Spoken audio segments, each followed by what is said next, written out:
Hey, what's up guys? It's Jason here from Eustace Roofing. I want to give a quick roof talk. Some couple details that I found on this job that really matter, that can be important to you as a homeowner getting a new roof done. So if you look behind me, this is the synthetic roof underlayment that we put down. This is really important to me. A lot of roofers say it doesn't matter once the shingles go on, but it does.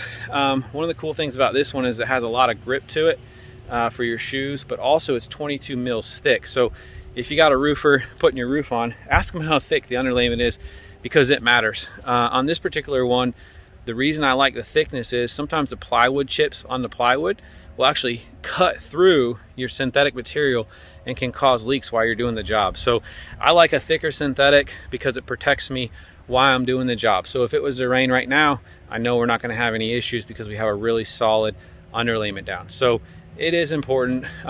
It's a big deal to us, so wanted to run that through. Also, if you look right here, this is a tie-in that we did. So this is a metal awning roof down here, or a screened-in porch, and so we run a rubber membrane into here, goes up underneath the underlayment, and then our shingles will come over that when we're done, and it just gives you a real nice tie-in.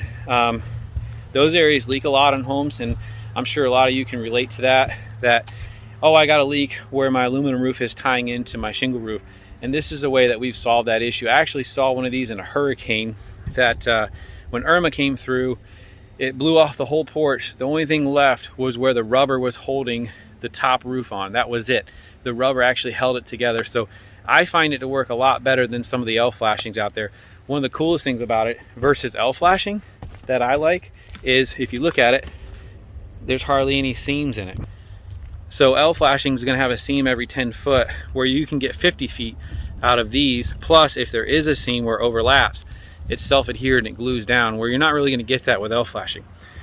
Another issue, I've worked on a lot of these homes in here, and they all leak from the same area, and I'm going to point that out to you guys. Right here on the corner, this is where they all leak. They're notorious for it. It leaks right here in the flashing all the way up underneath here, and so this is really hard to get to when you have shingles on, but you need to get the shingle up underneath so that you don't have any leaks, and then also some proper roof cement. If you look down through here, not a ton of roof cement. We've got some down right now in case we were to have some rain, but also we're going to come in here and fix these areas so that they have that reliability in the future and don't have any more issues with it. So these are common things that we see. We see a lot of leaks from those areas, and they're very expensive to fix. So I always want to point those out so the homeowner understands it. I'm going to show you a couple of. This is what it looks like tearing it off. We've got bare plywood. We're going to dry this in. But also, if you look down here, what do you see that's not normal? You see a really clean job site. Having an equipter on the job site, on every job site, makes a big difference. You know, one of the number one things I tell people is, not only does it keep the job site clean, but you get way better employees. I mean, do you want to work for a company that you got to take the shingles from the back all the way to the front every time you got to haul them off?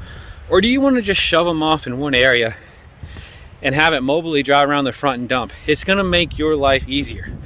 So those are big deals to roofing employees. And what do we want to do? We want to create an atmosphere and a culture for those guys that want a roof, that want to change their lives, that want to put decent material down in an awesome looking roof. So the has been able to help us do that, draws in a lot better employees. And then also, no subcontracting. All our employees work directly for us, so there is no subcontracting. I can't tell you the difference that makes. It's huge. We'll hire crews of subcontractors that come work for us permanently, and we spend weeks training them the right way to do things. Nobody ever took the time to show them how to do it right, because they were never part of a team. They were just part of a group that would work for random roofing companies, and nobody took the time to teach them and show them why it's important. A lot of them want to do really good work. They just need good leadership and people that believe in them and teach them and hold them accountable. And that's what we've been able to do. And that's one of the biggest reasons no subcontracting works. So if you're hiring a roofer, make sure they're not subcontracting. Make sure they got awesome underlayments. Make sure that they're able to keep your ground and your entryway clean. And to me, the only way to do that is with an equipter in most scenarios. And then make sure that they're looking at your problematic areas so that you don't have future problems. All right, guys, thank you.